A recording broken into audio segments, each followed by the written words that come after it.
皇帝们究竟玩得有多花？他们让妃嫔穿着薄纱在西湖划船，看中谁便临幸谁，还有坐着洋车逛寝宫，羊停在谁的寝宫就宠幸谁。但你可千万别羡慕，因为后宫佳丽3000，哪怕再猛的帝王也会变成无能的丈夫。但总有一些哥们嘴硬，觉得自己的腰子嘎嘎猛。那么今天就给你个机会，让你当一回皇帝。你叫纪伯达，本是现代健美体操教练。本来你在酒店和清纯校花练广播体操，只因你用力过猛，竟穿越到陌生的大魏国。你头疼欲裂的从龙椅上醒来，一道让人酥软的声音就贴到耳边：陛下，快签了吧，再拖可就来不及了。你抬眼一看，一个貌美如画的女子，她骨相精致的惊人，手里捏着一卷圣旨，身后还站着7、8个佩戴钢刀的侍卫。你下意识地问：签什么？女子轻声笑道：陛下，自然是让西凉哥给突厥的诏书，还要送南阳郡主去和亲呢。你汗毛倒竖，噌地站起，动作太急，周围侍卫吓得攥紧刀柄。有人在底下嘀咕说：你这废物皇帝又发什么疯？你环顾四周，金碧辉煌的金銮殿，每条柱子上都刻着盘龙。再看圣旨上的字：大魏27年，皇帝纪伯达。你瞬间反应过来，卧槽，这真穿越了啊！你猛地从女子手里扯过圣旨，越看越气，写的不仅要割让西凉土地给异族，还要送郡主换和平，这不是丧权辱国吗？那女子你后来才知她是蔡妃，她还在一旁蛊惑你。陛下，别愣着了，快签了吧，这是救大魏的唯一办法。你忍无可忍，破口大骂：我签你大爷，老子又不是傻子！你热血上头，反手给他一个大逼兜，清脆的巴掌声在金銮殿里回荡。蔡妃惨叫一声，又轰隆地倒在地上。她捂着红肿的脸颊，怎么也没想到你这个昏君居然敢打她。殿内的侍卫和宫女更是瞠目结舌，陛下竟然敢打蔡妃，难道是还没醒酒吗？一时间整个大殿鸦雀无声。你没管这些，而是掐了自己几下，确认这不是梦。卧槽，这下爽了，穿越成皇帝，手握无上权力，还坐拥后宫佳丽3000，以后能天天找妃嫔检查作业了。想到这，你忍不住的狂笑，哈哈哈！老子这波血赚，后宫3000佳丽统统给我穿黑丝，想让我割地送公主，做梦！这话一出口，殿内众人更懵。完了，陛下不仅疯了，还开始说胡话了。蔡妃父亲是权倾朝野的左丞相，陛下打了他，这不是自寻死路吗？宫女们缩在角落窃窃私语，脸色全是惊恐。蔡妃缓缓爬起，眼底的震惊变成了刺骨的怨恨，她声音冷得像冰：狗皇帝，你竟敢打我！她上前一步怒道：这圣旨和条约，你到底签不签？你眼神瞬间冰冷，敢威胁老子，这种丧权辱国的条约，老子死也不签。天子守国门，君王死社稷，这才是大魏的骨气。这话让全场头皮发麻，这还是那个嗜酒成性、昏庸无能的皇帝吗？怎么突然有了这般魄力？蔡妃也心头一震，但事已至此，她没退路了，给身后侍卫使了个眼色。侍卫们握紧钢刀，慢慢向你逼近。你后背一凉，后退2步，怒喝：你们这些狗奴才想干什么？或许是帝王身份的本能，你这话竟带着几分强硬。10几个侍卫竟下意识停了脚步。蔡妃见状，厉声喝道：怕什么？他敬酒不吃吃罚酒，今日就把这废物送上西天。他语气满是得意地说道：你别指望素心斋来救你，那个天下第一高手早就被我的人牵制在宫外了。你勃然大怒，一个妃子竟敢公然谋逆，还没等你反应，蔡妃就高喊：陛下今日签下条约后，醉酒吐血，救治无效，留下遗嘱，任宰相蔡纯为摄政王，本宫为证，都记住了吗？话音刚落，殿内侍卫宫女齐刷刷跪倒：回娘娘，记住了。你彻底愣住了。卧槽，原来原主这么窝囊，身边连个忠心的人都没有。想想也难怪，原主嗜酒如命，喜怒无常，对下属动辄打骂砍头，忠心的要么被关入死牢，要么早就心寒离去。冷汗顺着你的额头滑落，难道刚穿越就要憋屈的死了吗？没等你多想，一个侍卫面色狠辣，突然发难，举着钢刀朝你劈来。危急关头，你暴喝一声：老子就算死也要拉个垫背的。你体内不知哪来的力气，抄起身边的玉花瓶就朝侍卫砸去。你好歹是健美教练，身体素质远超常人，就算要死也绝不当任人宰割的软蛋。眼看钢刀就要劈向你的头颅，千钧一发之际，只听到咻的一声，一把飞剑破门而入，直招那发难的侍卫，瞬间将其一剑封喉，尸体重重倒地。蔡妃第一个反应过来，脸色骤变，厉声喝道：谁给本宫滚出来！你双眼圆睁，循声望去，只听见一道清冷的女声响起：妖妃，你竟敢弑君，是谁给你的胆子？话音未落，巨大的朱红殿门轰然炸开，碎片四溅。月光下，只见一个身着白衣裙的女子，她身姿挺拔，容颜绝美冷冽，宛如画中走出的仙人。如此极品，瞬间吸引了店内所有人的目光。你看的失神，两世为人，你从未见过如此的极品。蔡妃满脸惊骇，失声叫道：苏心斋，不可能，你怎么赶得回来？听到这名字，你脑中的记忆碎片猛然涌现。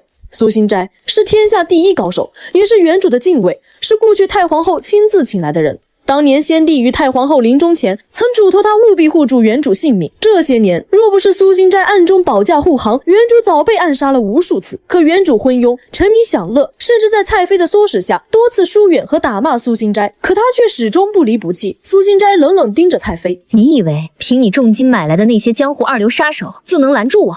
如今证据确凿，看你还如何兴风作浪！蔡妃脸色越发阴沉，紧咬银牙：你回来了又如何？我就不信你一个人能挡住我这么多手下，是吗？嫁到我呢？一道雄浑的男声突然响起，紧接着远处传来密集的脚步声，无数火把的光亮逼近，伴随着此起彼伏的护驾声，叛变的侍卫脸色骤变，惊慌失措的窃窃私语：是夏阳将军，禁军也来了，不是说都被引走了吗？谁都知道，原主身边除了苏心斋，还有禁军统领夏阳这员忠臣。蔡妃的脸色彻底惨白，她的割地谋逆计划随着你的强硬，苏心斋的回归和禁军的来，彻底破灭了。可蔡妃仍不死心，她决定鱼死网破，厉声喊道：给本宫挡住他们，皇帝交给我。话音刚落，他纤弱的身子化作一道残影，直扑向你。你暗骂一声卧槽，一边往苏心斋的方向猛退，一边大喊：快给老子弄死这个贱人！此刻的你没半点原主的懦弱，只有强硬的脾气，这让苏心斋和赶来的禁军都愣了。今天的陛下怎么格外不一样？错愕只持续了一刹那，店内瞬间陷入混战，叛变的侍卫惨叫连连，要么被斩断手臂，要么被刺穿喉咙。苏心斋出手狠厉，手起刀落间便解决数人。清冷的声音再次响起：姚妃，你已无路可逃，还不速速就擒！与此同时，夏阳带着禁军冲入店内，开始清洗残余的叛军。蔡妃见大势已去，妖艳的面容变得狰狞，只能无助的嘶吼：不，本宫还没输！他猛地撕开外层宫装，单手抽出一把长刀，看似直刺你胸膛。夏阳等人顿时惊呼，苏心斋也脸色一变，不顾一切朝你扑来。可谁都没料到，蔡妃突然调转剑刃，寒光直逼苏心斋心口，这竟是声东击西的毒计。苏姑娘小心！夏阳的喊声刚落，你怒喝一声：老子的人你也敢动？话音未落，你抄起身边的玉花瓶，凭着健美教练的爆发力，狠狠砸向蔡妃后脑勺。只听到咚的一声，蔡妃惨叫着倒地，所有人都瞪大了眼，苏心斋更是满眼错愕。按原主的性子，此刻早该躲到桌子底下发抖了。你砸完后胸口起伏，却没愣神，厉声喝道：还看什么？快把他拿下！众人这才反应过来，一拥而上，死死按住蔡妃。苏心斋持剑抵在蔡妃喉咙上，冷声道：你跑不了了。很快，夏阳浑身是血的过来复命。陛下，叛军已全部捉拿，请您发落。你强压下对满地尸体的不适，学着古装剧里的语气：平身吧，爱卿救驾有功，朕会重赏。夏阳愣住了，以往原主见了他都是无视，何时有这般亲和过？被制住的蔡妃突然换了副嘴脸，扑通跪倒在地，挤出几滴眼泪。她声音娇媚：陛下，臣妾刚才是闹着玩的，怎么敢造反呢？您快让苏姑娘松戒，臣妾好怕。她说着，故意提起裙摆，露出雪白的脚踝，语气让人越听越是顶不住。陛下，您看臣妾的脚都磕疼了，能不能帮臣妾吹吹？这话一出，苏心斋和夏阳紧张起来。以前原主每次都被他的媚术迷惑，这种事早已不是第一次。夏阳急忙大喊：陛下，千万别信他，他刚才还想杀你啊！店内的气氛瞬间凝固，所有人的目光都集中在你身上，看你是否会重蹈覆辙。蔡妃知道，只要能迷惑你，自己就能活命。此刻，她彻底放开身段，泪眼婆娑地瘫坐在地，声音带着哭腔：陛下，您难道忘了吗？您曾说过要保护臣妾一辈子的。她一边说，一边搔首弄姿，裙摆微微下滑，露出半截雪白的腿。只要您来扶臣妾，今夜臣妾都依您。这话让苏心斋再也忍不住，清冷的美眸瞬间燃起怒火，持剑怒喝：不知廉耻的贱人，我先杀了你！长剑带着破空声直刺蔡妃，蔡妃瞳孔骤缩，吓得脸色惨白，连躲的力气都没有。就在剑尖即将碰到蔡妃胸口时，你突然大喝：住手！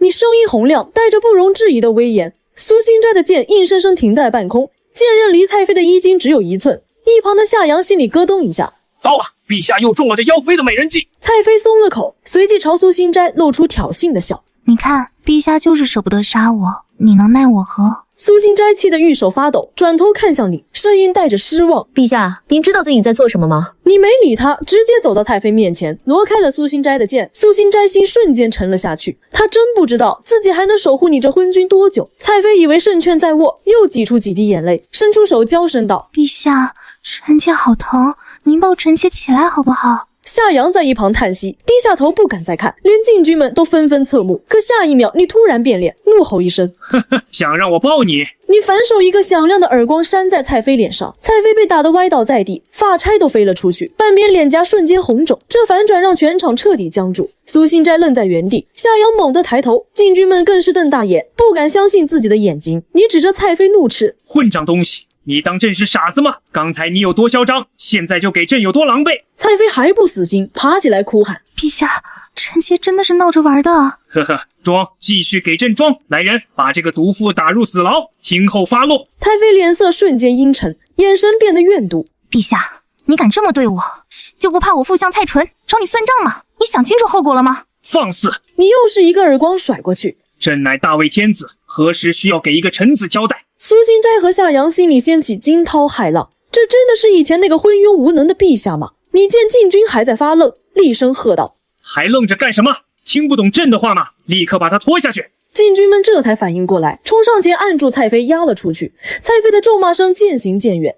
季伯达，你会后悔的，我副相不会放过你的。皇宫内一片死寂，你脸色凝重，你知道危机只是暂时解除，那个蔡纯才是真正的大麻烦。你转头看向夏阳，语气冷静又带着威严：夏阳，你立刻领朕的旨意，带禁军清剿皇宫里的反贼党羽，所有和蔡妃有关联的人，不管是太监还是宫女，天亮前必须全部清理干净。另外，立刻戒严皇宫，没有朕的命令，任何人不准出入。众人见状，齐刷刷跪倒在地。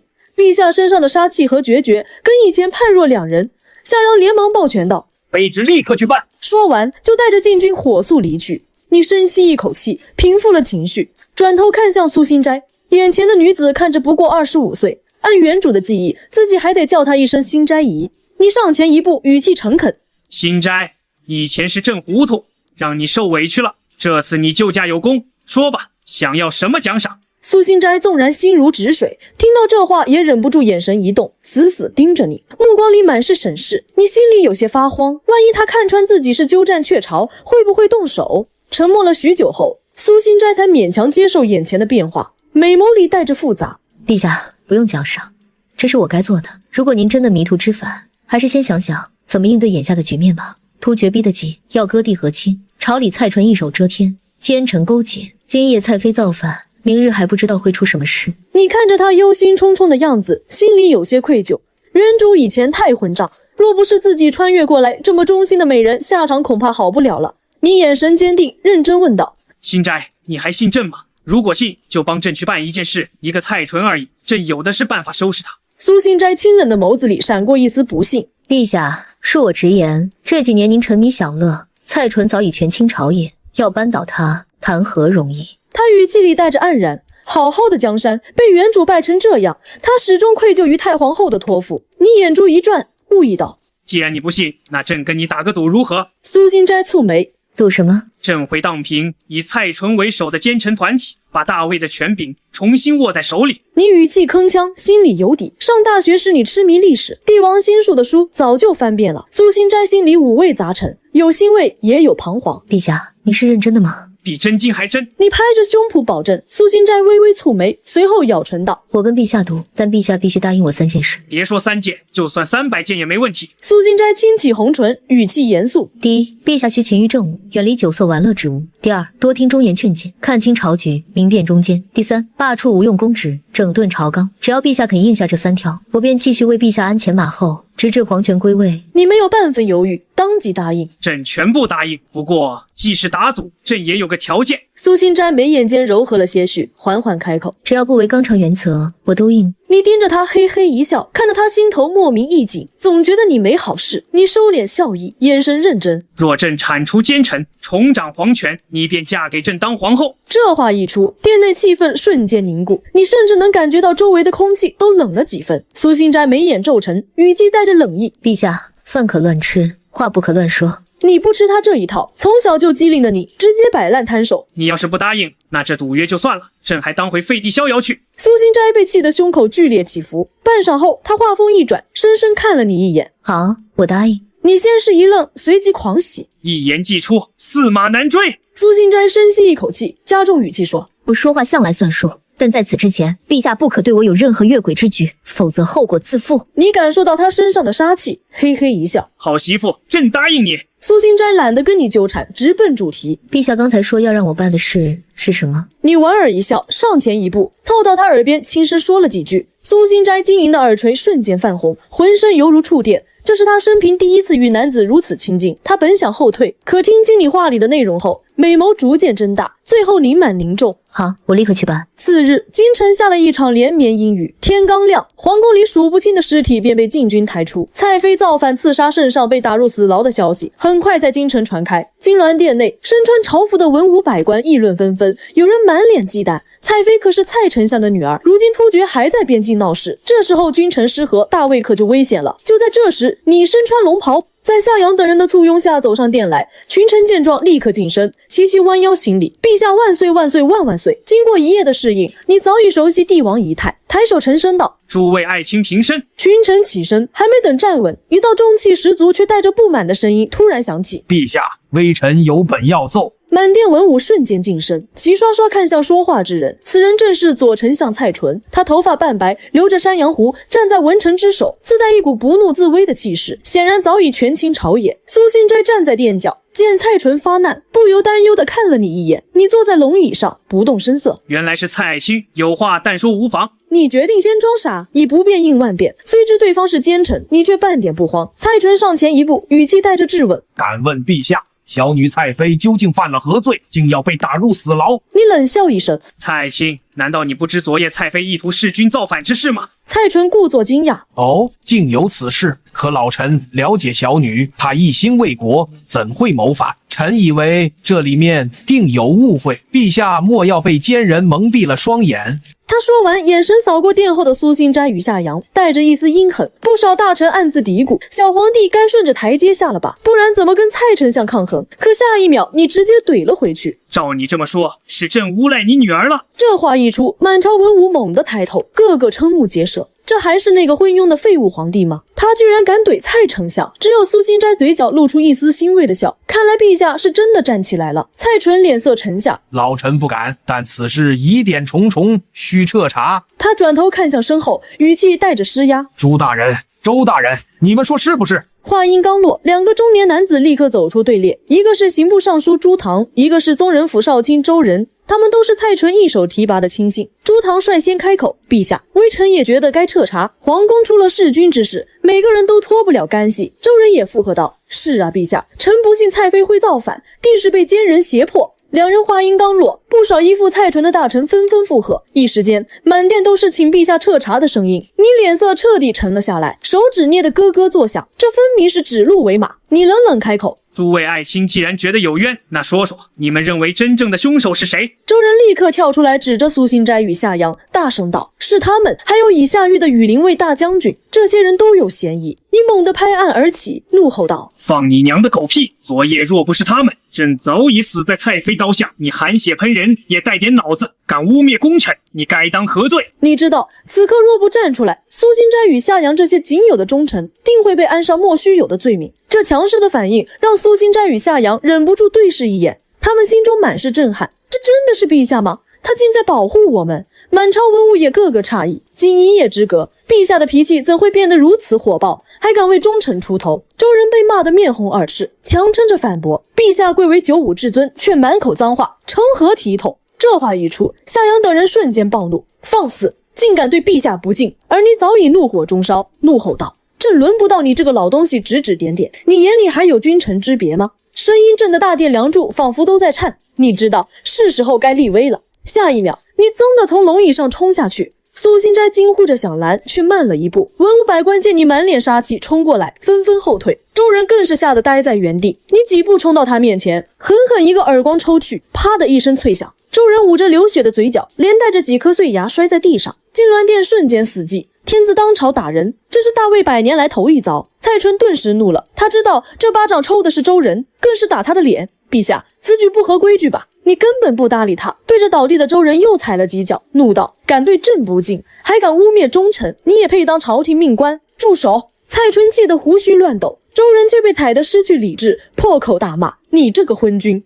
这话一出，蔡纯、朱堂等人心里咯噔一声，完了，你反而笑了，指着周人对众人道：诸位都听到了吧？他以下犯上，辱骂天子，这可不是朕冤枉他。你高声下令，来人，把周人打入死牢，择日问斩。禁军立刻冲上来，架起还在挣扎的周人，周人这才慌了，哭喊着看向蔡纯：丞相救我，我是为了您啊！蔡纯却厉声喝道：闭嘴，辱骂圣上，罪有应得。周人浑身一颤，瞬间没了声音。你冷眼看着这一幕，霸气挥袖，既然蔡丞相都这么说，那就把人拖下去吧。蔡纯站在殿中，脸色难看至极。他混迹官场多年，第一次觉得这个小皇帝这么难对付。周人是他的亲信，若是就这么死了，他的威信定会受损。犹豫片刻，蔡纯挤出一丝笑容，拱手道：陛下，周人虽言语失敬，但罪不至死。以老臣看，不如罢官抄家，饶他一命，也给老臣一个面子。百官暗自想，丞相都服软了，陛下该顺着台阶下了吧？蔡纯见你笑了，也跟着得意一笑，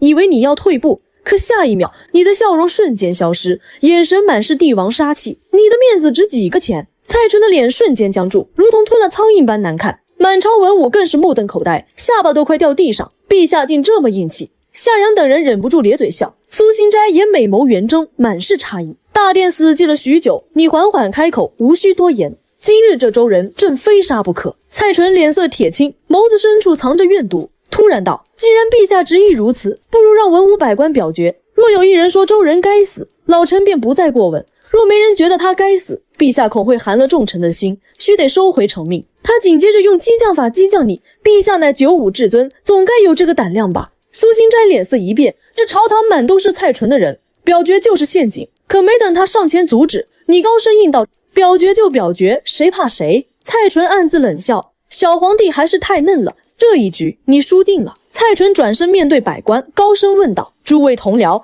你们觉得这周人是该死还是不该死？他笃定没人敢违逆自己，却没注意到你眼中闪过一丝不易察觉的计谋。这场表决从一开始就是你布下的局。蔡纯眼神犀利地扫过金銮殿，带着无声的警告。文武百官被他的气势震慑，纷纷拱手高喊：回丞相！微臣认为周人不该死。陛下，周人虽有错，但罪不至死，还望三思。中立派也不敢违逆，跟着附和。大殿里满是支持蔡纯的声音。你看着一边倒的局势，心头泛起寒意。你终于真切感受到蔡纯的权势。如果想要自保，就必须先除了他。你眸底闪过一丝杀意，却不动声色地反问蔡丞相：你方才说只要有一人反对，周人就该死，对吗？蔡纯带着几分得意，眯眼回道：没错，可陛下也看到了，满朝文武无一人反对，还是取消处死的旨意吧。话音刚落，你嘴角突然勾起一抹笑意。蔡纯老奸巨猾，瞬间察觉不对，脸色微变，不好。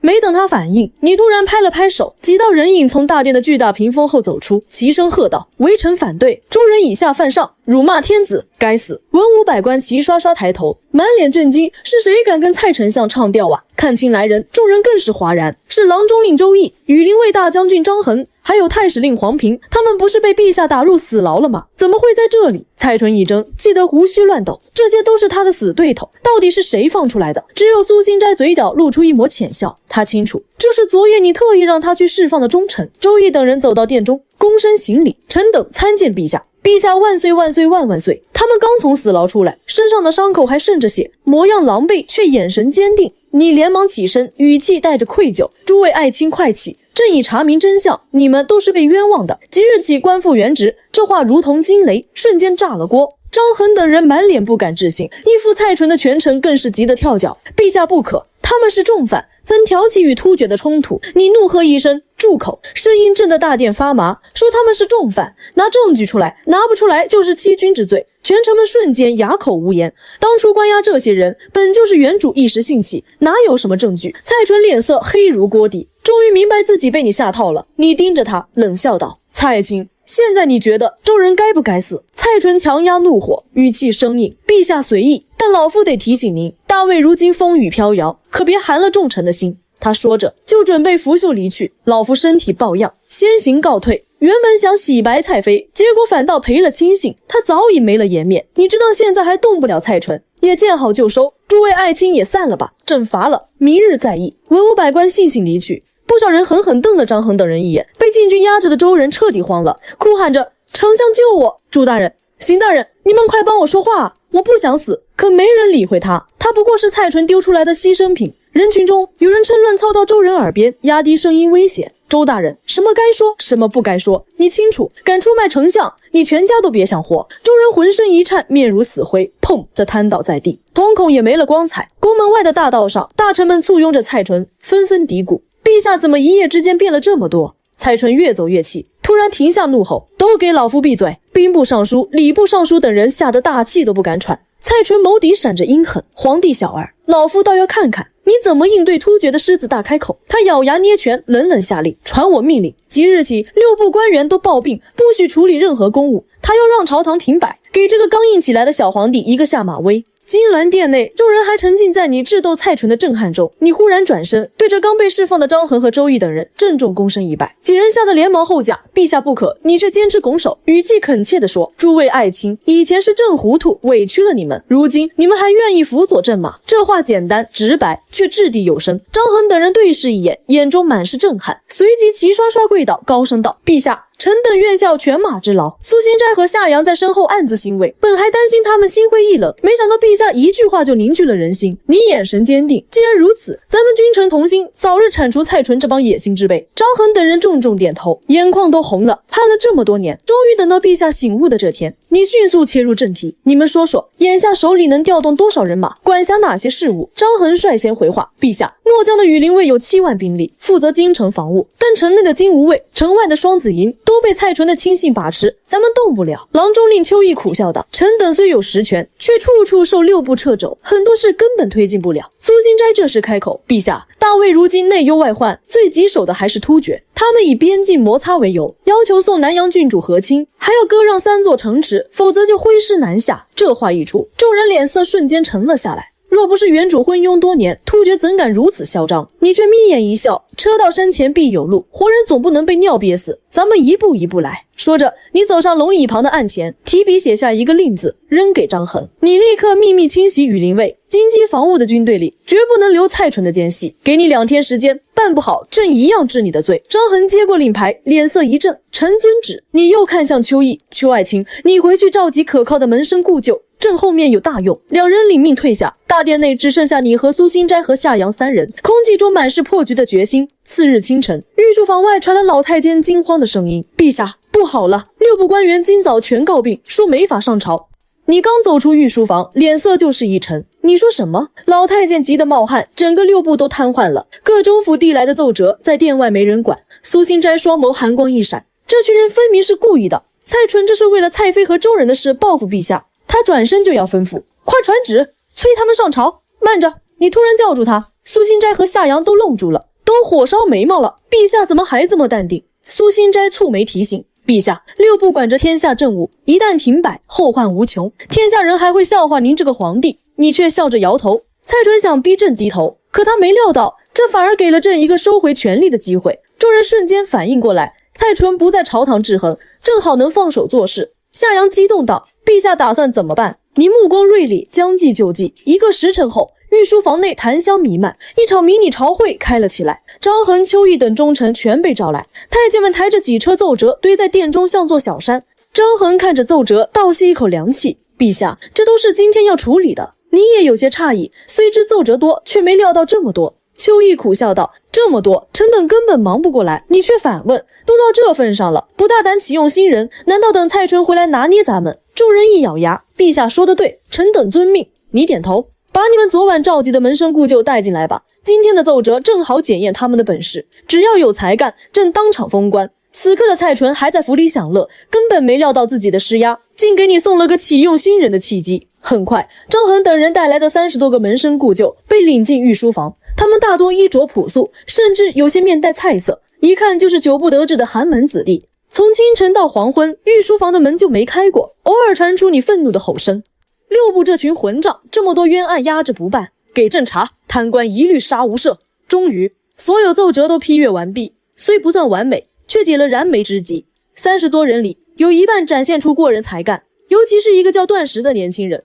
不仅正派，还为多起冤案提出了可行的解决方案。你当即下令封段石为宗人府少卿，于陀为礼部左侍郎，李泰为工部左侍郎。寒门子弟们瞬间愣住，随即跪地叩拜，声音哽咽：“臣等叩谢皇恩，定当誓死报效陛下。”你站起身，高声道：“不管以后面对什么敌人，朕都会为你们保驾护航。”众人谢恩后散去，御书房终于空了下来。你咂了咂嘴，总觉得少了点什么。转念一想，是宫里的人手太少了。刚想到这，苏心斋就走了进来，仿佛猜透了你的心思。陛下，蔡妃谋反后，宫中鱼龙混杂的太监宫女已被遣散，臣为您选了几个可靠的贴身侍女，负责您的起居，您看看是否满意？听到贴身侍女，你眼睛瞬间亮了。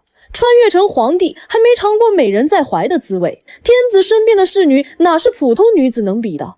你下意识咽了咽口水，却又猛地装出正人君子的样子。算了，朕还有公事要忙，不用了。苏心斋翻了个白眼，早看穿了你的小心思。陛下身边没人伺候，起居混乱反而会耽误处理政务，你还想嘴硬？朕都说了不用，你怎么还……话没说完，御书房门被推开，4个穿着素色宫女裙的少女战战兢兢走进来。青涩的脸庞却难掩精致貌美，你瞬间受了装腔作势的模样，心脏砰砰直跳，甚至悄悄攥紧了袖口。这随便一个都比现代校花惊艳几分。苏心斋看你眼神发直，暗自无语。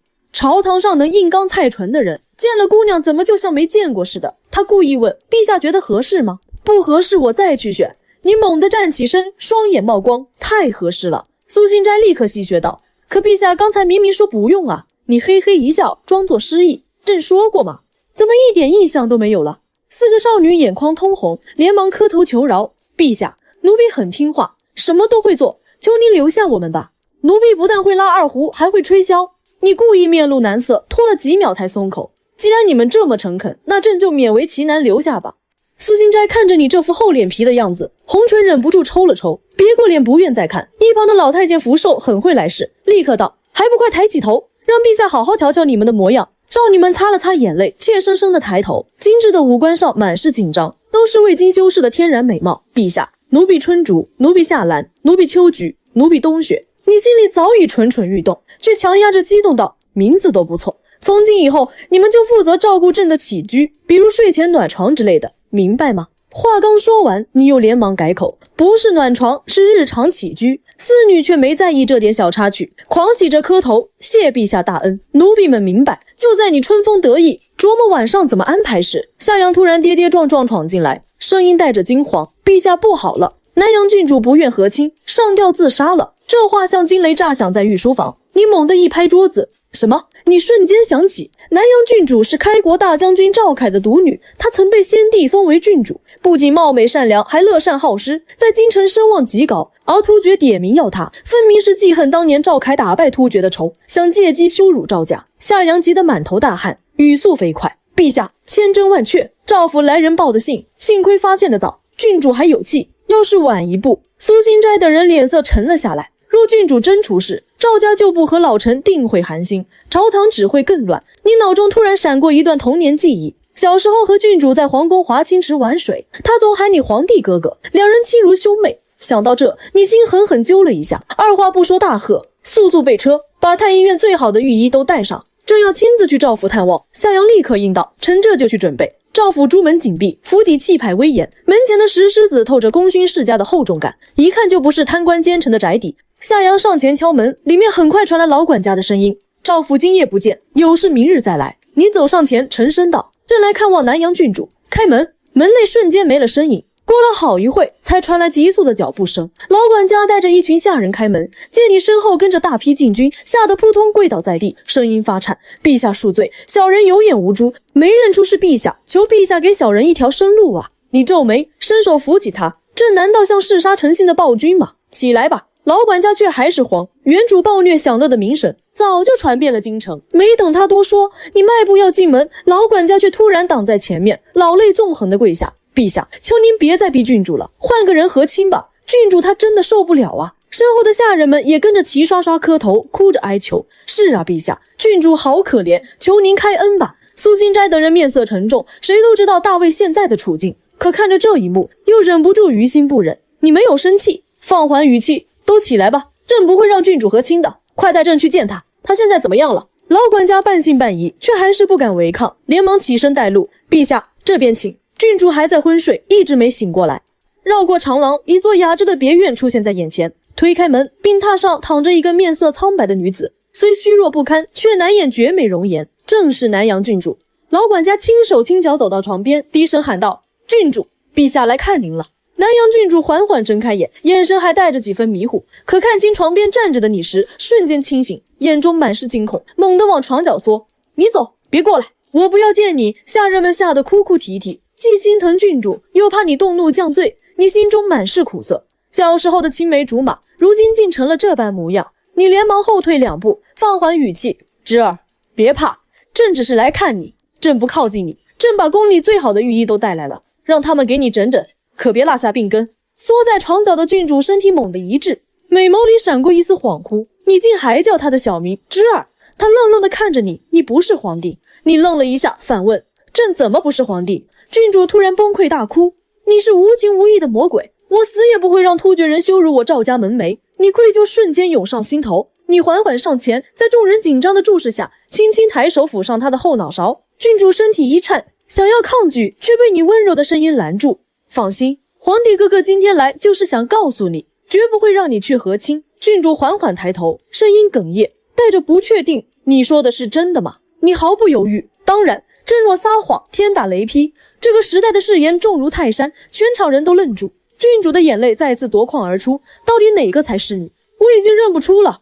你挤出一抹安抚的笑：“以后你会知道的，好好养病，皇帝哥哥改天再来看你。”说完，你转身退出房间，留下御医和护卫，严令他们务必护住郡主安全。深夜的丞相府大堂气氛焦灼，一个奸臣急声道：“丞相大人，情况不对，皇帝不仅解决了朝务瘫痪的危机，还提拔了一批寒门士子，咱们这是偷鸡不成蚀把米啊！”另一个人也慌了，这可怎么办？再这么下去，咱们的权位要保不住了。闭嘴，慌什么？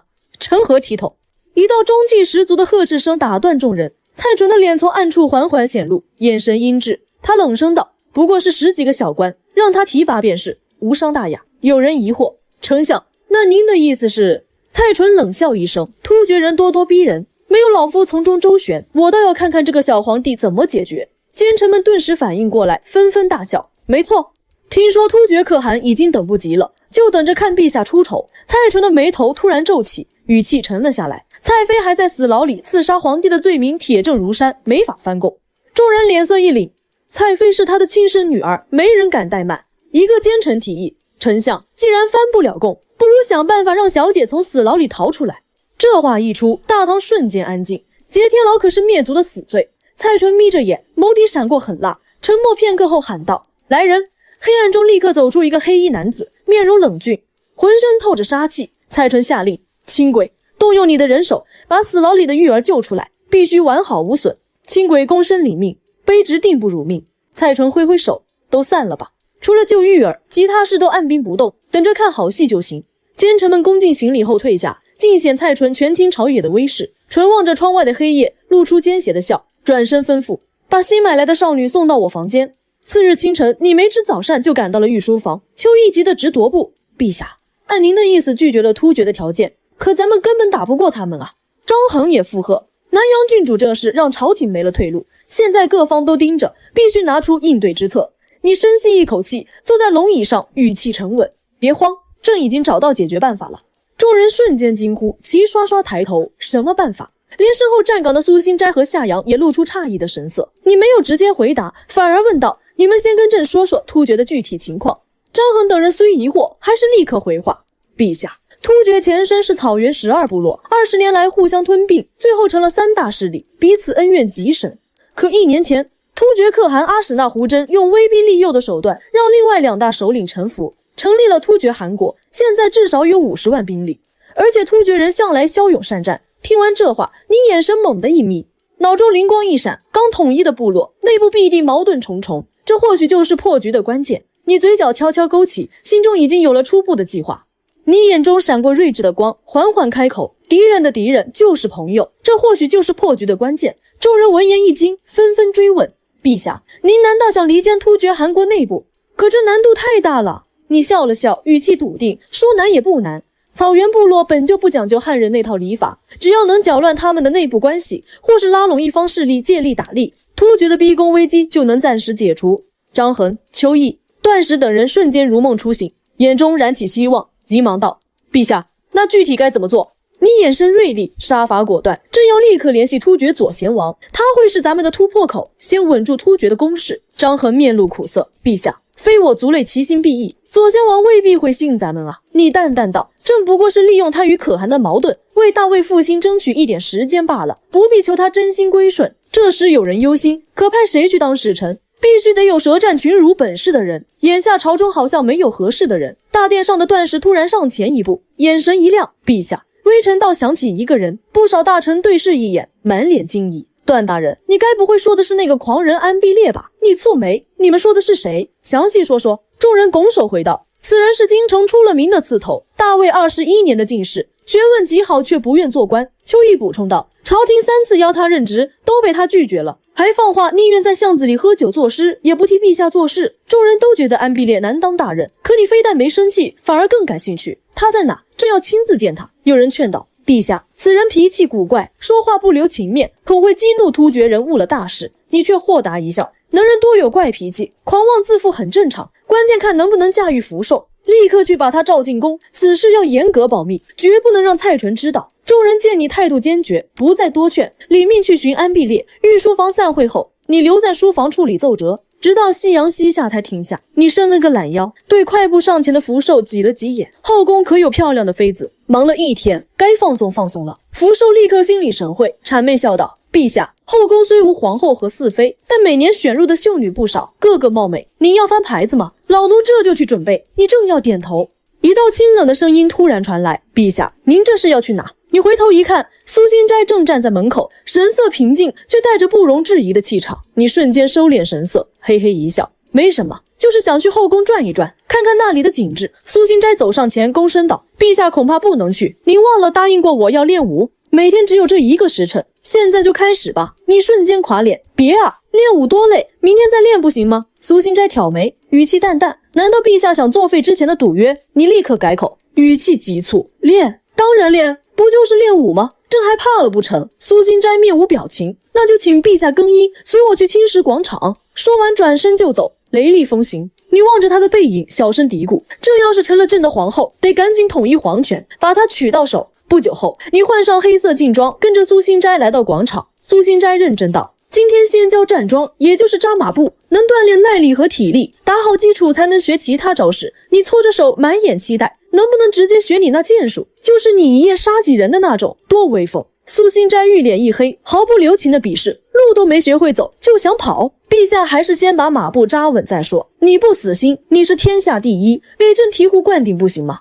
直接把功力传给朕。苏心斋无奈解释，那会让陛下根基受损，等同于拔苗助长，对您百害而无一利。你立刻道，那还是算了，别伤着你。来吧，怎么扎马步？苏心斋上前帮你纠正姿势，一股凄冽的处子香飘进你鼻尖，你瞬间走神。他没察觉你的异样，弯腰调整你的腿型时，衣领不慎露出一丝缝隙，你看得入神，鼻血突然流了下来。苏心斋一惊，陛下怎么流鼻血了？看清你的目光后，他瞬间怒了，冷喝一声，混蛋！话音未落，一个分筋错骨手落下，你的惨叫声传遍整个皇宫，远处的禁军纷纷摇头。陛下又惹苏大人生气了，这下又要受罚了。在苏心斋的严管下，你硬生生扎了3个时辰的马步，累得四肢抽搐，满身是汗，直呼这辈子没这么累过。练完后，苏心斋又带你去泡药浴，这药浴能增强体质，活跃气血，陛下必须泡够1个时辰才能起到效果。你虽累，却也知道这是为自己好，只能乖乖听话。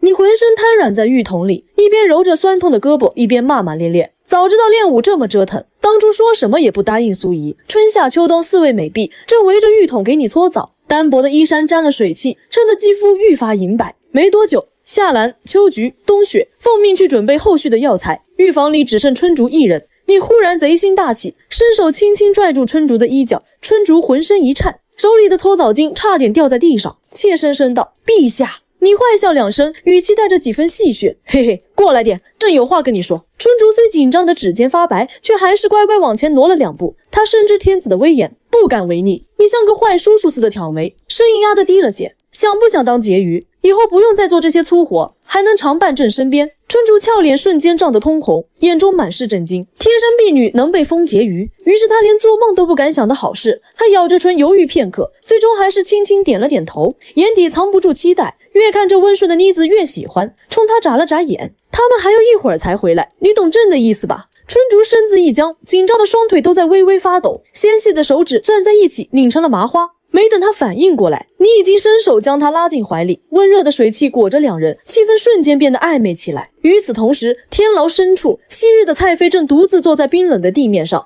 一个黑衣男子突然从阴影里走出，单膝跪地：“小姐，轻轨奉老爷之命来救您出去。”蔡妃猛地睁开眼，眸中寒光让牢里的火烛都晃了晃，语气冰冷：“为什么现在才来？本宫在这破牢里待了这么久。”轻轨身子一颤，急忙解释：“小姐，皇宫守卫森严，奴才也是动用了所有暗器，才勉强潜入进来。”蔡妃却没听进去，眼中翻涌着怨毒：“救我出去！不，本宫暂时不走。”轻轨猛地抬头，阴冷的双眼满是震惊：“小姐，您这是？本宫多年经营，岂能像条丧家之犬一样逃出去？”蔡妃面目狰狞，就算要走，也要先让苏心斋那个贱人万劫不复。他不是高高在上，冰清玉洁吗？本宫就让他人尽可夫，让狗皇帝心疼的吐血。轻轨闻言，脸上露出忌惮的神色。可小姐，苏心斋是天下第一高手，动他太难了。蔡妃冷笑一声，冲轻轨勾了勾手指。轻轨立刻俯身过去，蔡妃凑在他耳边，压低声音说了一串计划，眼底满是阴狠。明天你就按我说的做，把他引到……轻轨听完，眼中闪过一丝狠戾，点头道：“奴才明白。”随后便悄无声息地退了出去，仿佛从未出现过。当天夜里，京城下了一场瓢泼大雨，雷声滚滚中，一场针对苏心斋的惊天阴谋正在悄然酝酿。次日雨过天晴，乾坤宫里，春夏秋冬四女正等着伺候你起床。夏雪看着春竹苍白的脸色，疑惑道：“春竹妹妹，你昨晚怎么回来那么晚？瞧着一点精神都没有。”秋菊也凑过来打量：“是啊，你眼下都有黑眼圈了，是不是没睡好？”春竹被问得满脸通红，支支吾吾说不出话来，手都不知道往哪放。就在这时，你的声音从帐子里传来，你们四个妮子叽叽喳喳的，把朕都吵醒了。四女瞬间慌了，连忙跪地行礼：“奴婢该死，扰了陛下休息。”你掀开帐子坐起来，摆了摆手：“没事没事，起来吧。”说话间还不忘冲春竹挤了挤眼。春竹见状，恨不得找个地缝钻进去，脸颊烫得能煎鸡蛋，心里暗自嘀咕：陛下昨晚也太坏了。四女麻利的帮你换好龙袍，你随后便去了御书房。本是神清气爽的早晨，秋意却带着一个坏消息匆匆赶来：陛下，安必烈他拒绝入宫面圣。说完，他和身后的大臣们都低着头，做好了迎接你怒火的准备。谁知你非但没生气，反而笑了，有意思。这样的刺头，朕才喜欢。你顿了顿，继续道：“先处理朝务吧，六部还有一堆烂摊子等着收拾。等傍晚时分，朕亲自出宫去见他。”大臣们都惊呆了，面面相觑。陛下居然要亲自去见一个拒绝面圣的狂士。你摆了摆手，打断他们的疑惑：“此事不用在意，先办公。”众人虽心里担心陛下这么看重安必烈，真的值得吗？却也不敢再多说，只能乖乖退下处理公务。另一边，清风楼内，苏心斋正在打坐练功，门外突然传来敲门声。苏心斋的声音带着几分不耐：“朕不是说过，我练功时不许任何人靠近吗？”一个小太监的声音急促响起：“苏姑娘，不好了！今日一早，陛下突然身体不适，大臣们都急坏了，您快去看看吧。”苏心斋瞬间从蒲团上站起来，一身白衣如瞬移般出现在门口，黛眉紧蹙：“你说什么？陛下身体不适？”他向来沉稳冷静，可一听到你出事，还是慌了。多事之秋，蔡春指不定会耍什么手段。小太监跪在地上，满脸焦急：“是啊，苏姑娘，御医都查不出原因，寿公公让奴才来报信，说让您直接去阳玉宫找陛下。”苏心斋眉头皱得更紧。阳玉宫偏僻冷清，陛下怎么会去那种地方？可担心你安危的念头压过了疑虑，他二话不说，转身就往阳玉宫冲去。苏心斋走后，那小太监缓缓从地上站起来，嘴角勾起一抹阴险的笑。小姐果然神机妙算，只有陛下的事才能让这天下第一高手乱了分寸。说完，他伸手扯下脸上的人皮面具，露出一张冷酷的青年脸，正是太妃的手下轻轨。黄昏时分，你终于处理完堆积如山的奏折，靠在龙椅上伸了个懒腰，环顾四周问道：“苏姨呢？今天怎么没见她来催朕练武？”禁军统领夏阳上前一步回道：“陛下，苏姑娘每3天会打坐进修一次。”你闻言只好作罢。那好吧，不打扰她了，咱们现在就出宫去会会那个狂人安必烈。夏阳立刻抱拳：“臣这就去准备车马。”可当你走出御书房时，右眼皮突然开始疯狂跳动，怎么按都停不下来。福寿连忙上前担忧地问：“陛下，您怎么了？”是不是哪里不舒服？你深深蹙眉，你的直觉一向很准，这种莫名的心悸肯定是有什么不好的事要发生。福寿见状急忙劝道：陛下，要不今天就不出宫了吧？现在多事之秋，万一你犹豫了一下，还是摇了摇头，宫还是要出的。安必烈这个人，朕必须见。话锋一转，你补充道：不过先去听风楼找苏怡吧，有他在身边，朕也放心些。没多久，听风楼就到了。你对着门口大喊：苏怡媳妇，快出来，朕带你出宫。你在听风楼外喊了好几声苏怡媳妇，都没得到回应，心里莫名空落落的。这时一个小宫女从楼里跑出来，看到你当场吓得跪倒在地。奴婢小鱼参见陛下。福寿在一旁解释：陛下，这是听风楼唯一的下人，是苏姑娘从宫外救回来的。你急忙问道：小鱼，你主子呢？小鱼抬头满脸诧异：陛下，苏姐姐今早不是被您召走了吗？有个御书房的小太监来报，说您身体不适，御医束手无策，让苏姐姐去阳玉宫见您。这话像一盆冷水浇在你头上，你脸色骤变。朕什么时候召过她？福寿也慌了，连忙道：陛下，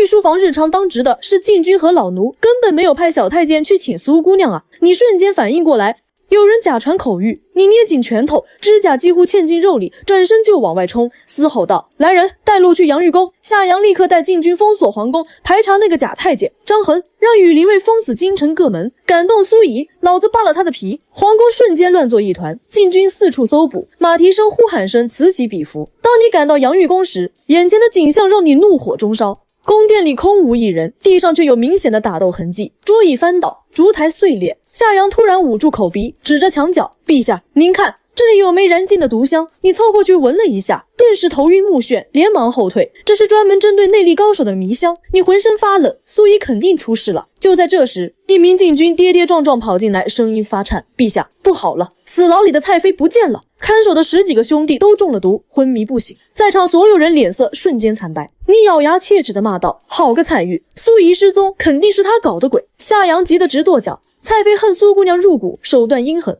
苏姑娘要是落在他手里，你强压下慌乱，强迫自己冷静。现场没有血迹，苏怡是被带走的，从早上到现在快10个时辰了，必须尽快找到她。你突然想到什么，问道：那个假传口谕的小太监找到了吗？福寿和夏阳都摇了摇头，脸色难看。你来回踱步，突然停住，把阳玉宫所有太监宫女都叫来，他们在这里当值，不可能一点动静都没察觉。没多久，12个太监宫女被押到殿前，齐刷刷跪在地上。你手握腰间长刀，语气冰冷：谁是蔡玉的内应？自己站出来，朕可以留你全尸。强大的压迫感让众人浑身发抖，哭喊着求陛下冤枉啊！奴才不敢害苏姑娘。你盯着他们看了片刻，突然举起长刀，作势要砍。不说是吧？那就都去死！众人吓得尖叫，身体僵在原地。唯有一个50多岁、头发花白的老太监下意识往后退了一步，正好避开了你刀的范围。这个细微的动作没逃过你的眼睛。你收住刀，一步步走到老太监面前，将刀架在他脖子上。你倒是反应快呀，一把年纪了，还能精准避开刀锋。夏阳等人这才反应过来，纷纷看向老太监。老太监吓得魂飞魄散，哭喊着抱住你的腿：陛下饶命，奴才真的不知道啊！你俯下身在他耳边低语：蔡家花了多少心思培养你，演得挺像啊！老太监身体猛地一颤，眼神瞬间慌乱。你猜对了，你再也忍不住，一把揪住老太监的头发，将他狠狠砸在地上，说：苏怡被你们带到哪去了？老太监的头磕在石阶上，瞬间飙血，却还在狡辩：陛下，奴才真的什么都不知道。你耐心耗尽，一刀砍下他的一根手指，鲜血溅到你脸上。老太监发出凄厉的惨叫，你却没停手，又砍断一根。说不说，每多等1秒，苏怡就多一分危险。当砍到第6根手指时，老太监终于扛不住了，疼得浑身抽搐，哭喊着：陛下饶命！我说，他们要把苏姑娘带到五子门，从西湖的一艘货船逃走，蔡妃也在那艘船上。你眼中闪过杀气，一脚将老太监踹飞，他重重撞在石柱上，骨头断裂的声音清晰可闻。你拖着刀转身就往外走，龙袍上沾着血迹，浑身散发着骇人的气息。立刻备马去西湖。苏怡要是少一根汗毛，这让蔡家满门陪葬。夏阳等人连忙跟上，没人敢多说一句话，他们从未见过你这般模样。此刻的你像一头被激怒的雄狮，眼里只有救回苏心斋的决心。毕竟在这个时代，苏心斋早已是你最亲近的人。羽林卫很快封锁了西湖，铁甲铿锵声回荡在湖面，岸边水上层层布防，水泄不通，可搜救远比想象中艰难。西湖贯穿大半个京城，水面上停泊的货船密密麻麻，只能逐艘排查。随着天色渐暗，你的心也越来越沉。你站在船头，气喘吁吁地问前来汇报的羽林卫偏将：“怎么样？找到苏姑娘的踪迹了吗？”偏将跪在甲板上，声音惶恐：“陛下，两岸尽头，大小货船我们都搜遍了，连苏姑娘的影子都没看到。”你情绪瞬间失控，双眼通红。废物，一群废物！这么多人，连个人都找不到，留你们何用？众人被骂得瑟瑟发抖，没人敢反驳。谁都知道苏心斋在陛下心中的分量。这时，夏阳也跪了下来，小心翼翼道：“陛下，会不会是那个老太监说谎，故意把我们引到西湖，拖延时间？”这话一出，全场死寂。如果真是这样，苏姑娘恐怕已经被转移到别的地方，后果不堪设想。你捏紧拳头，指节发白。不可能，那老太监被审讯时，眼神里的恐惧和慌乱做不了假。他说的一定是实话。你来回踱步，嘴里反复念叨：“到底哪里错了？”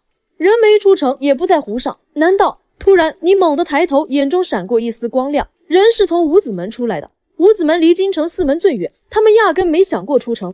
你目光扫过西湖两岸，岸边灯火通明，人声嘈杂，货船随时能靠岸卸货。你急忙追问：“这两岸是什么地方？”张衡连忙回道：“陛下，西湖两岸全是烟花楼馆，是京城最热闹的风月之地。”这话让你脸色瞬间煞白，一股寒意从脚底窜上天灵盖。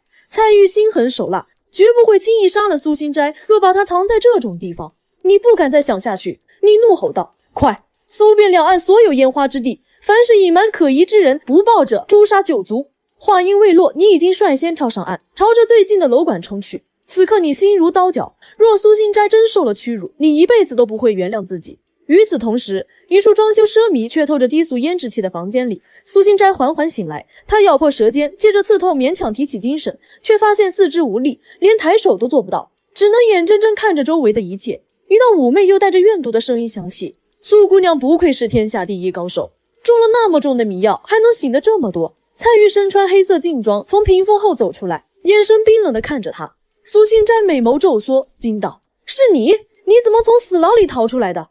蔡玉冷笑：“那破牢还困不住我？你以为狗皇帝能护你一辈子？”苏心斋很快想通前因后果，冷声道：“卑鄙小人，只会用这种下三滥的手段，陛下一定会找到我的。找到你，恐怕他来的时候只会看到一场好戏。”蔡玉捂嘴轻笑，眼中满是疯狂：“我要让他亲眼看到他心心念念的苏掌教衣衫不整的被10几个男人围着，你说他会不会疯掉？”苏心斋如遭雷击，瞬间明白自己身处烟花之地，而身下正是一张铺着俗艳锦被的床。他拼命想要挣扎，却连手指都动不了，只能怒斥贱人：“有本事杀了我，别搞这些龌龊事！”蔡玉脸色一沉：“杀了你？太便宜你了！我要让你万劫不复，让狗皇帝痛不欲生！”他高声喊道：“来人！”10几个5大3粗的男人立刻从门外进来，眼神贪婪地盯着苏心斋。他们这辈子都没见过这么美的女人。蔡玉挥了挥手，好好伺候苏姑娘，让她尝尝快活的滋味。男人们搓着手，开始脱上衣，一步步朝苏心斋走近。苏心斋绝望地闭上眼，轻声呢喃：“陛下，今后的路只能靠你自己了。”他正要咬舌自尽，却听到砰的一声巨响，墙面被硬生生砸出一个大窟窿，碎石飞溅。你拖着沾血的长刀从废墟中一步步走出，声音如同死神降临：“蔡玉，你敢动朕的女人，今天谁都救不了你！”苏心斋猛地睁眼，绝望的眼中重新燃起光亮，看着你，眼眶瞬间红了。大批禁军紧随其后冲进来，将房间团团围住。蔡玉脸上的笑容僵住，脸色难看：“你怎么找到这里的？”你没理他，目光死死盯着苏心斋，见他衣衫完好，只是脸色苍白，才松了口气，声音温柔：“别怕，朕来救你了，没人能伤害你。”苏心斋看着你满身杀气却满眼关切的样子，心中百感交集，重重点头。这是他第一次从你身上感受到如此强烈的安全感。你转头看向那10几个脱了上衣的男人，又看向蔡玉，怒火几乎要将你吞噬。你抬手将一个血淋淋的人扔在地上，长刀架在蔡玉脖子上。地上的人正是伪装成杂役，试图误导禁军的轻轨。他伪装起来想要误导禁军的搜索，你早看穿轻轨的伪装，才带着人直扑此处。轻轨被你提在手里，吓得声音发颤，朝着蔡玉哭喊：“老姐，快救我！我不想死啊！”可话音刚落，你手中长刀狠狠一抹，轻轨的脖子瞬间喷血，双眼圆睁着倒在地上，连半句求饶都没说完。这就是动朕女人的下场。你怒吼着一脚踹出，轻轨的尸体像破布娃娃般飞出去，重重砸在蔡玉脚边，鲜血染红了她的裙摆。蔡玉脸色阴沉的能滴出水，冷笑道：“就凭你这点能耐，还想留住我是吗？那就试试。你大喝一声，转头对夏阳下令，动手，一个都别放过。夏阳立刻带着禁军冲上去，蔡玉也娇喝一声，拦住他们。他带来的手下和那10几个大汉瞬间反扑，桌椅花瓶被撞得粉碎，刀剑碰撞声、惨叫声瞬间填满房间，混战一触即发。你盛怒之下握刀冲阵，刀刃所过之处无人敢挡。苏心斋躺在床榻上，看着你猩红着眼为他搏命的样子，又急又怕，忍不住惊呼：陛下，小心背后。这一刻，他竟觉得这个曾经荒唐的皇帝有了让他安心的模样。蔡玉看着你悍不畏死的冲势，眼中闪过一丝杀机，这是杀你的好机会。他不知何时摸出一把淬了毒的匕首，踩着禁军的肩膀凌空扑来，匕首直刺你的后心，你浑然不怕。听到苏心斋的提醒后，猛地转身，全力挥刀劈下，刀锋带起的劲风让地面都裂开一道细缝。蔡玉被迫侧身躲闪，裙摆被刀锋划破，惊出一身冷汗。苏心斋虽被毒药困得不能动，却能精准看破蔡玉的招式，又急声喊道：陛下，他要从右边偷袭，刀扫右边。你没有丝毫犹豫，立刻握紧刀横扫出去，正好挡住蔡玉的2次进攻。当的一声脆响，蔡玉的匕首被震得微微发麻，这一下让蔡玉恼羞成怒，他凌空一跃，匕首直刺你的心口，嘴里还嘶吼着：狗皇帝，我要你死！苏心斋又急忙喊：陛下！扎马步收刀挡住胸口，他这招是虚晃，你反应极快，迅速扎稳马步，将长刀竖在胸前。果然，蔡玉的匕首在靠近时突然变向划你的手腕，却被你稳稳挡住。有了苏心斋这个天下第一指导，你竟在10几个呼吸间没让蔡玉占到半点便宜，再加上禁军不断牵制，蔡玉渐渐落入下风。他怒极，对着苏心斋嘶吼：你给我闭嘴！随后放弃杀你，转身就往苏心斋冲去。既然杀不了你，就先让他陪葬。你爆发出前所未有的速度，踩着旁边的台阶跃起，一刀劈在旁边的木柱上，木屑飞溅，正好逼退蔡玉。可蔡玉身法灵活，绕开柱子又冲了上去，匕首直刺苏心斋的咽喉。苏心斋浑身冰凉，他能看破招式，却连抬手的力气都没有，只能眼睁睁看着匕首逼近。千钧一发之际，你冲过去一把将他护在怀里，迅速暴退，但还是慢了一点。匕首在你胸口划开一道浅浅的口子，鲜血瞬间渗了出来，染红了龙袍。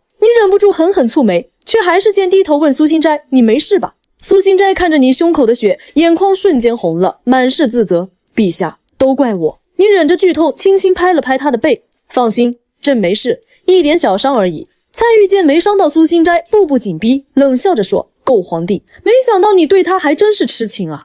今天我就送你们当亡命鸳鸯。混战中的夏阳想冲过来护驾，却被蔡玉的手下死死拖住，只能嘶吼着护驾：快护驾！蔡玉知道御林军的大部队快到了，不能再拖延，决定发动最后一击。你护着苏心斋一心二用，渐渐有些吃力，手臂也因为持续挥刀开始发酸。忽然你看到地上散落的烛灰，灵机一动，趁蔡玉再次扑来时，抓起一把烛灰狠狠往他脸上扬去。杀人心切的蔡玉没来得及避开，大量烛灰瞬间侵入双眼，他立刻左手捂眼，痛苦的惨叫：我的眼睛，我的眼睛！皇帝你这个卑鄙小人！他握着匕首胡乱挥舞，完全没了方向感。你没给蔡玉反应的机会，一脚狠狠踹在他腹部。蔡玉惨叫一声，像断线风筝般摔在地上，捂着小腹蜷缩起来，却还在怨毒咒骂：我要杀了你！